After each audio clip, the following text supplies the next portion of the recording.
मिलकपुर गांव में स्वाति रहती है। उसके पड़ोस में ही उसके दोस्त भोला और चेतन रहते हैं। वो सभी एक ही स्कूल में पढ़ते हैं। हर दिन की तरह आज भी स्वाति और उसके दोस्त घूमने गए और वो घूमते घूमते एक गुफा के अंदर घुस गए। मुझे बहुत डर लग रहा है, हम सभी को बाहर चलना चाहिए। पागल, डरती है? ये सिर्फ गुफा है। आज इसको देखकर ही रहेंगे कि इस गुफा के अंदर क्या है। यहाँ पर भूत भी तो हो सकता है। नहीं, यहाँ कोई भूत नहीं है, बल्कि मैंने तो सुना है कि यहाँ खजाना है। यहाँ कोई खजाना नहीं है, बल्कि भूत है। तो चुप रहेगी? मुझे बाहर जाना है। तभी एक आवाज आती है, बेटा तुम यहाँ सुरक्षित हो, बिल्कुल भी मत डरो। आप कौन है? मैं हूँ 10 हाथ वाली इच्छाधारी नागिन। नागिन? भागो यहाँ से। रुको बेटा, तुम जो मांगना चाहो मुझसे मांग सकते हो। तीनों दोस्त नागिन से डरकर भाग आते हैं। तीनों गुफा के बाहर आकर हांफने लग जाते हैं। अब जल्दी घर चलो।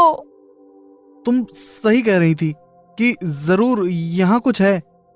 मेरी एक बात समझ नहीं आई। अब क्या समझ नहीं आया तुम्हें? यही कि उस 10 हाथ वाली नागिन ने हमसे कुछ कहा तो नहीं था, फिर हम भागे क्यों? और अगर वो कह देती तब क्या करते? तू जानता नहीं है भोला कि जब शेर या अन्य जानवर शिकार नहीं कर पाते तब क्या होता है। वो ऐसे ही प्यार से अपने पास बुलाते हैं और फिर खा जाते हैं। ऐसा कुछ नहीं होता यार, वो हमको कुछ देने वाली थी। तू जा, मैं तो नहीं जाऊंगा।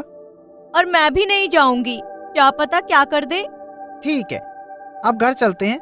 वैसे मैं एक बार देखना चाहता था कि 10 हाथ वाली नागिन कैसी होती है। तू चुपचाप घर चल। तीनों घर आ जाते हैं। स्वाति, चेतन और भोला तीनों स्कूल जाते हैं।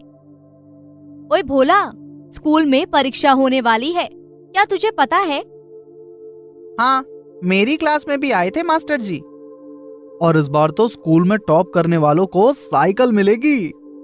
मेरे पास साइकिल नहीं है, लेकिन मैं टॉप कैसे आ पाऊंगा? हाँ, मास्टर जी ने ये भी बताया कि सेकंड आने वाले को खिलौने मिलेंगे, और मैं बहुत दिन से खिलौने लेना चाहती थी। हम इतना पढ़ भी तो नहीं सकते, फिर कैसे मिलेगा हमको ये सब? तीनों मायूस होकर घर जाने लगते हैं। तभी रास्ते में भोला को याद आता है। मैं तो ये सोच रहा हूँ कि 10 हाथ वाली नागिन के पास ही चला जाऊं, क्योंकि उन्होंने उस दिन पूछा था ना कि बताओ तुमको क्या चाहिए। जा बेटा, तू मारा जाएगा।